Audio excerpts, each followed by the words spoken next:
que vida no tengo. Y es por tu culpa.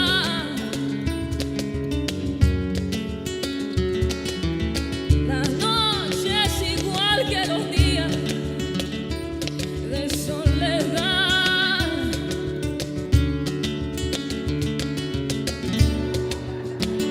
Oh, Dios mío.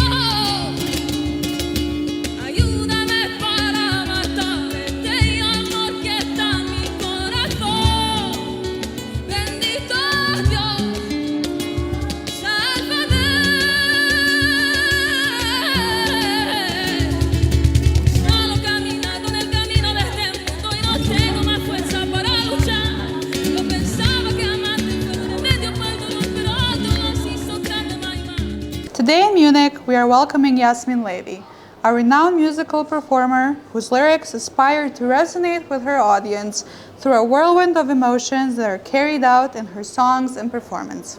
Welcome. It's always seeing you here in Munich, in Germany.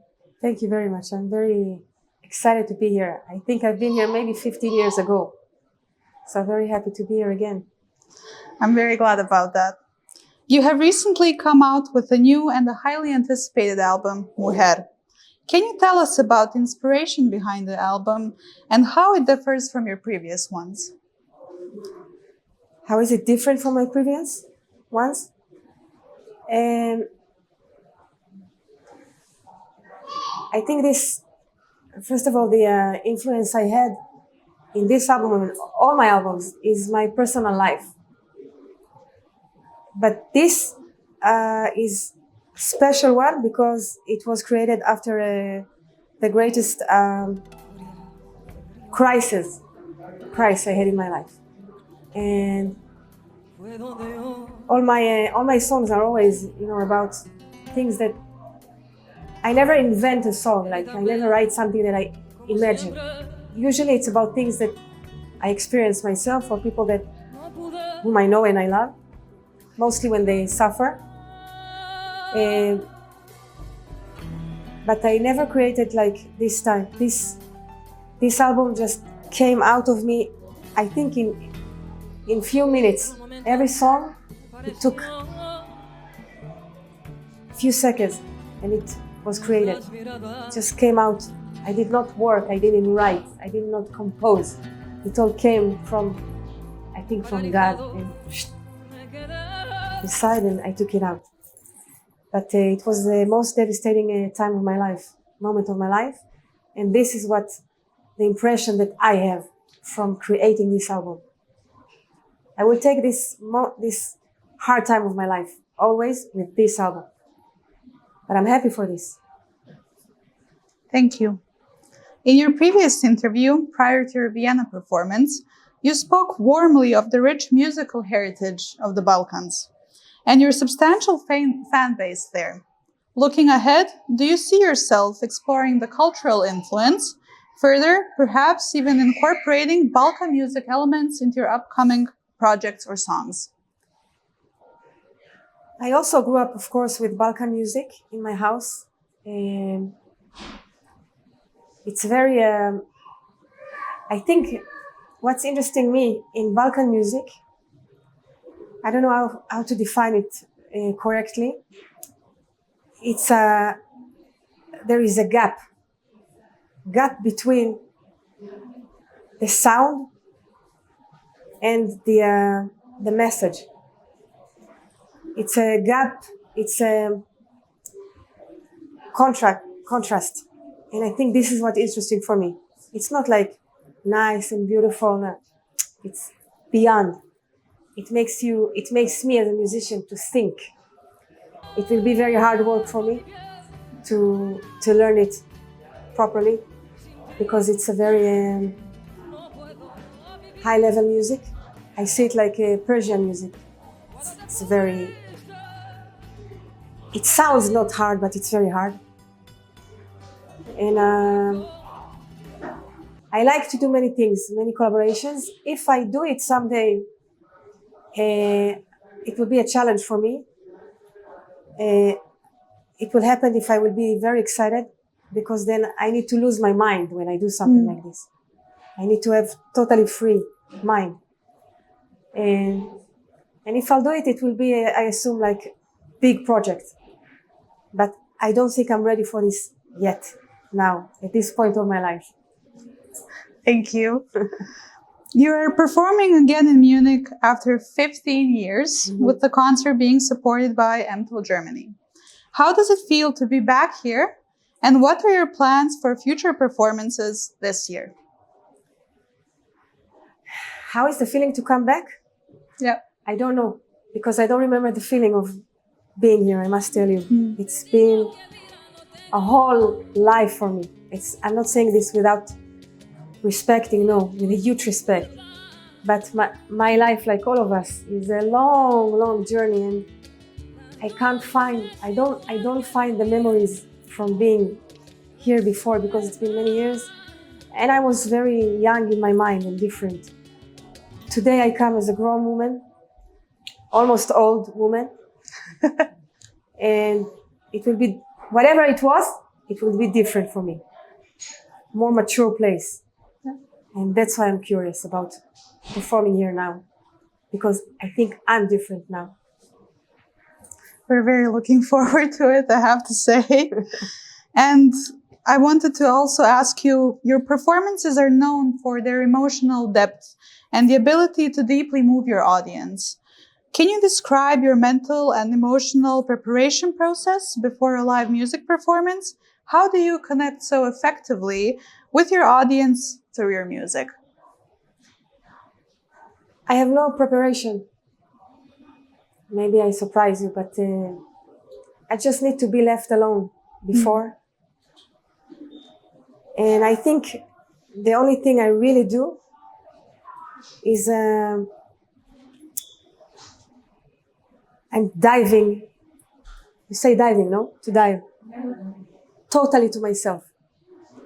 If there is a secret, this is my secret. Because I'm not concentrated in how it looks, or, of course, I perform, I'm not in a bubble. But when I get to the music, it's like I'm in a boat in a river, big, big river. Imagine a small boat, and I'm moving myself in the boat. I'm totally alone. And this is my show. I'm in the river, and I think that people come to swim with me in the river, you know. But I don't prepare anything. I'm just entering totally to my world. I speak to God, I think.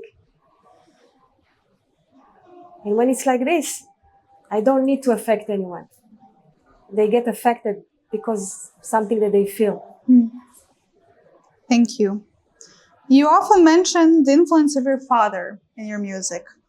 Could you elaborate on how his legacy has guided your career choices and your approach to music?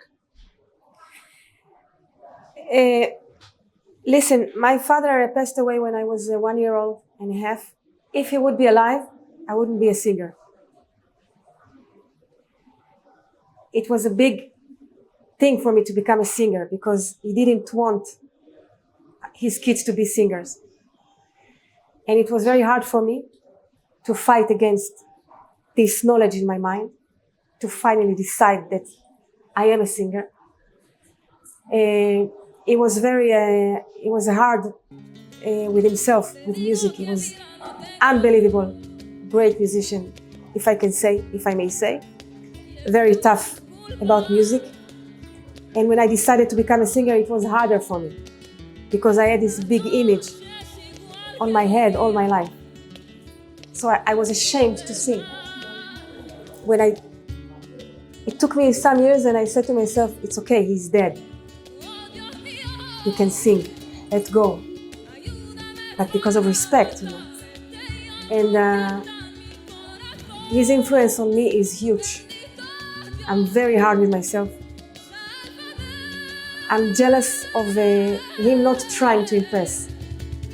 He's just taking from his sleeves the voice. And only now when I'm 49, I'm starting now not to impress.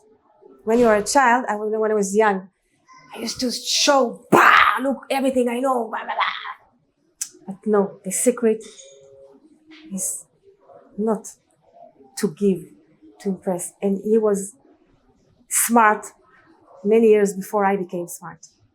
He kept it for himself, and he sang, and you could die.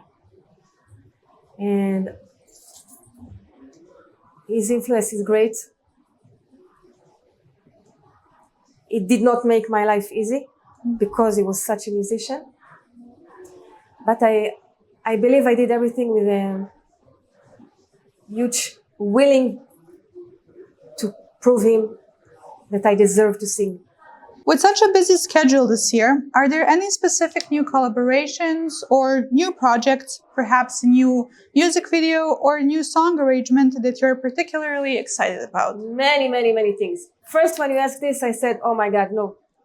Nothing is in my head to plan. But now that I think of it, we have many, many plans. Me and my new family team, Stars and More from Serbia, believe me, they carry me because I'm good only with the composing, dreaming, imagining things.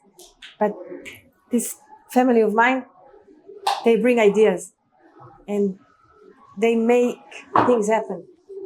And we're going to have a few new videos this year. I already have a half album, new one in my head. And I just took now a shower and I cleaned myself and I had a melody. I have a new song now from half an hour ago. And I'm going to work with one of the greatest producers in the world, Keeper. He was the producer of Sting and Rihanna. I worked with him 15 years ago. And I want to change. I want to do a big step of change in my music. It may be a shock for my audience, but it's a journey that I always change things. I need always journeys. And one time, I made some album one time, and someone in my country, he crossed the street, he shook my hand, he told me, Yasmin, I love you for, you can't imagine how many years, but your last album is totally shit. I told him, thank you so much. I really appreciate it. But it's great. I adore this because he makes a journey with me. Yeah. It's okay not to like, but I must do things that I feel. I can't be nice to him with my music. Now I go this way. Now I go, what you like is okay. But I believe this in me. And next year I'm going to change. This year we're going to do new things. I think it's too soon to speak about it because I'm curious myself of how it is going to be sound. I have an imagination. And I'm going to record some new things with a producer named Maher from Serbia. I'm going to dare more. I always brave. But now I think I'm going to do a big change now. We're excited to see. Thanks. As we come to the end of our interview, would you like to share any messages with all the fans who are eagerly listening to your music and who follow your journey as well? Is there anything special you would like to say to them? You know, where I grew up, always when you ask someone, hi, how are you? It was so common that people said, life is hard. Like this, everyone, life is hard, but I'm surviving. And one day, someone told me, Yasmin, life is beautiful. And I was shocked. I heard this sentence, I think when I was 30 years old. First time that someone told me life is beautiful. And since then, life is so beautiful. If we choose to see. And no matter which crisis you have, it's your choice to go down or to pass it and raise. And that's my message. It's everything in your choice. It's your choice.